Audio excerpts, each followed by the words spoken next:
হেডফোনটা কানে লাগিয়ে নিন আর দরজাটা ভিজিয়ে বসুন।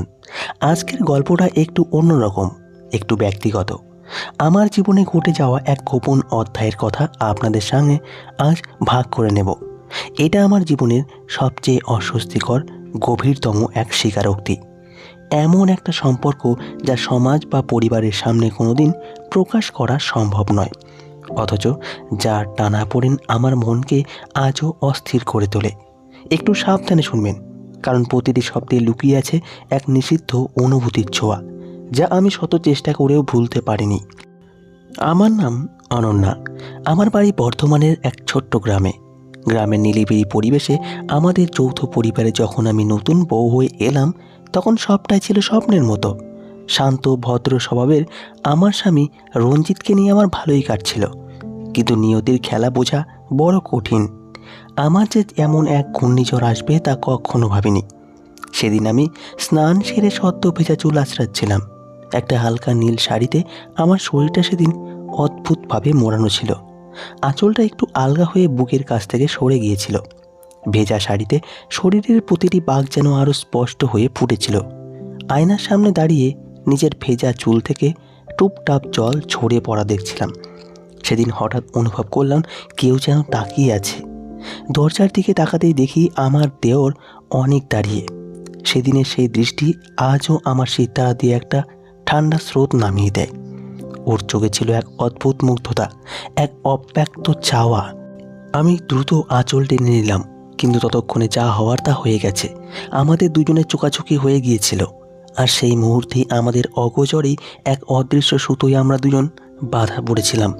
প্লিজ, গল্পটা ভালো লাগলে সাবস্ক্রাইব করবেন। শুরুটা ছিল একেবারে নিরীহ। অনেক আমার স্বামীর ছোট ভাই, সদ্য কলেজ পাশ করে গ্রামে ফিরেছিল।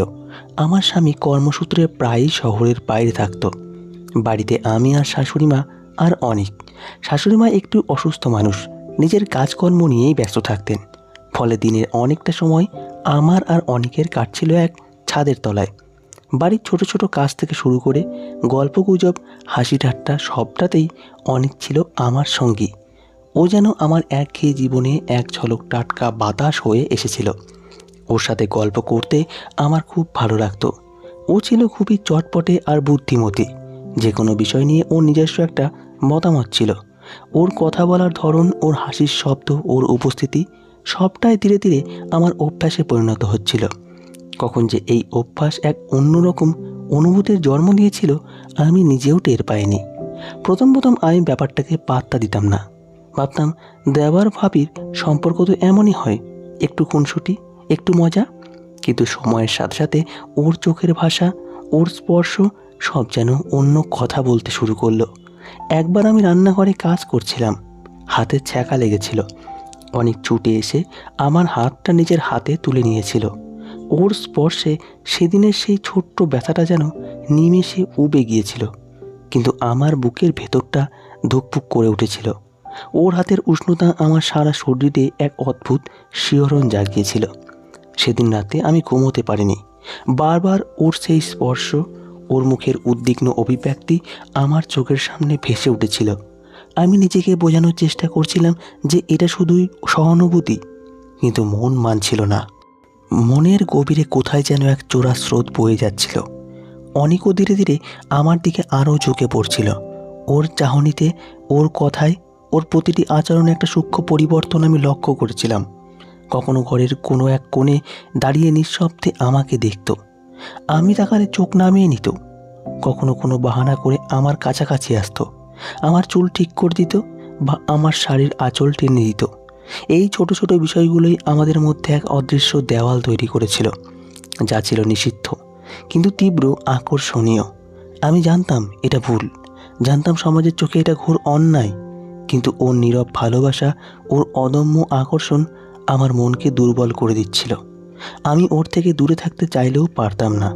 ওর উপস্থিতি আমার জন্য এক স্বস্তির আশ্রয় হয়ে উঠেছিল। আমার স্বামী রঞ্জিত খুব ভালো মানুষ, কিন্তু ও নিজের কাজ আর জগৎ নিয়ে এতটাই ব্যস্ত থাকতো যে আমার ভেতরের শূন্যতাটা ও কোনো দিন বুঝতে পারেনি। অনেক সেই শূন্যতাটাই পূরণ করেছিল নিজের অজান্তেই। একদিন দুপুরে বাড়িতে কেউ ছিল না। শাশুড়ি মা পাশের বাড়িতে গিয়েছিলেন স্বামীর শহরে। অনেক সেদিনও কলেজ যায়নি, জ্বর হয়েছিল বলে। আমি ওর ঘরে গিয়েছিলাম দেখতে যে ও ঠিক আছে কিনা। ও বিছানায় শুয়েছিল, গায়ে একটা পাতলা চাদর। আমি ওর কপালে হাত দিয়ে জ্বর দেখছিলাম। আমার হাত ওর কপালে রাখা মাত্রই ও আমার হাতটা ধরে ফেলল। ওর চোখগুলো আমার দিকে তাকিয়েছিল, গভীর, অসহায়। ভাবি, তুমি কেমন আছো? ওর গলাটা ছিল ধরা ধরা। আমি ওর চোখে চোখ রেখে কিছু বলতে পারছিলাম না। ওর হাতের উষ্ণ স্পর্শ আমার হাত ধরেছিল, যেন কোনো এক অদৃশ্য বাঁধনে বেঁধে রেখেছিল। সেই মুহূর্তে আমি সব ভুলে গিয়েছিলাম, সামাজিক বিধিনিষেধ, নৈতিকতার বিচার, সব কিছু। ও ধীরে ধীরে আমাকে নিজের কাছে টেনে নিয়েছিল। আমাদের শরীরের দূরত্ব কমে গিয়েছিল। ওর বুকের ধুকপুকানি আমার কানে আসছিল। আমি চোখ বন্ধ করে ফেললাম, যেন এই মুহূর্তটা আর শেষ না হয়।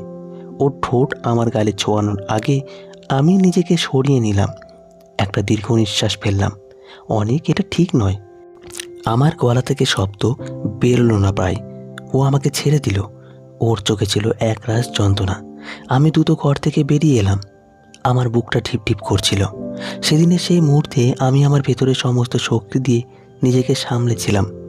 কিন্তু সেই রাতের পর থেকে আমাদের সম্পর্কটা আরও জটিল হয়ে গেল। আমরা একে অপরের থেকে দূরে থাকার চেষ্টা করলেও পারতাম না। আমাদের চোখ একে অপরকে খুঁজত, আমাদের নীরবতা হাজারো কথা বলতো। অনেক আমাকে বোঝানোর চেষ্টা করতো যে ও আমাকে কতটা ভালোবাসে, কিন্তু আমি জানতাম এই ভালোবাসার কোনো ভবিষ্যৎ নেই, কোনো স্বীকৃতি নেই। মাঝে মাঝে ও আমাকে আবেগপ্রবণ করে তুলত, রঞ্জিতের উদাসীনতার কথা বলতো, আমার একাকিত্বের কথা মনে করিয়ে দিত। এই দুর্বল মুহূর্তগুলোই আমি প্রায়ই ওর কাছে হেরে যেতাম।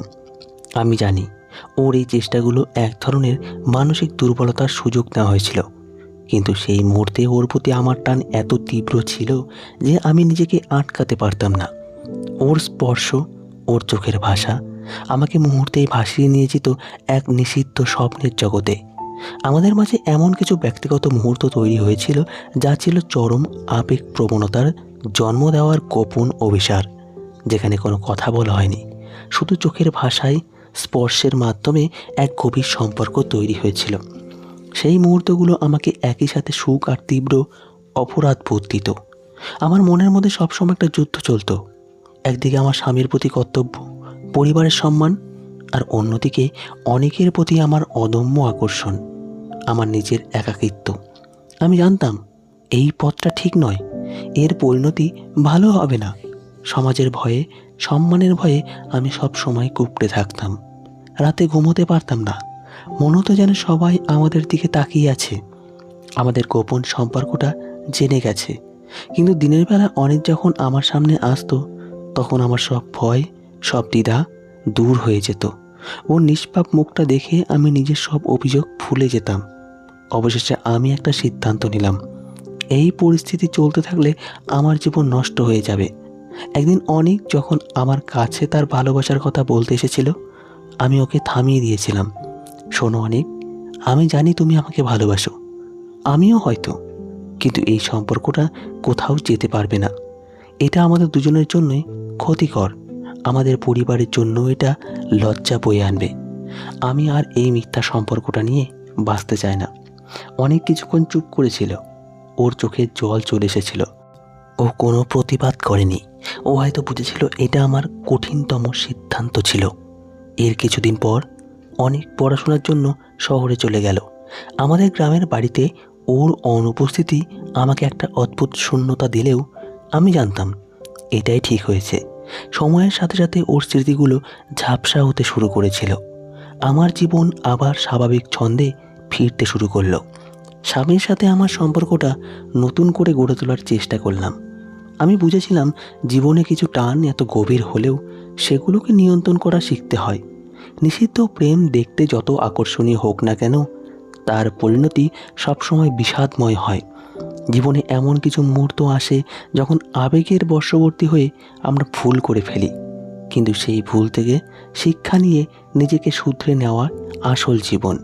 ভালোবাসার সংজ্ঞাটা শুধু শারীরিক আকর্ষণ বা মানসিক দুর্বলতার সুযোগ নেওয়া নয়, বরং পরস্পরের প্রতি বিশ্বাস, সম্মান আর দায়িত্ববোধ। সমাজ, পরিবার আর নিজের আত্মমর্যাদা রক্ষা করাও এক ধরনের ভালোবাসা। আমার গল্পটা হয়তো অনেকের কাছে অস্বস্তিকর মনে হতে পারে, কিন্তু এটা আমার জীবনের এক নির্মম সত্য। আমি চাই না কেউ আমার মতন ভুল করুক। জীবনে এমন পরিস্থিতিতে পড়লে বুদ্ধি দিয়ে সিদ্ধান্ত নিন, আবেগের বশে ভেসে যাবেন না, কারণ একটা ভুল সিদ্ধান্ত আপনার সারা জীবনকে নষ্ট করে দিতে পারে। তো বন্ধুরা, এই ছিল আজকের গল্প। ভালো লাগলে অবশ্যই কমেন্টে আপনার নিজস্ব মতামত জানাবেন এবং পরবর্তী গল্প পাওয়ার জন্য আমাদের চ্যানেলটিকে সাবস্ক্রাইব করে রাখবেন। ধন্যবাদ।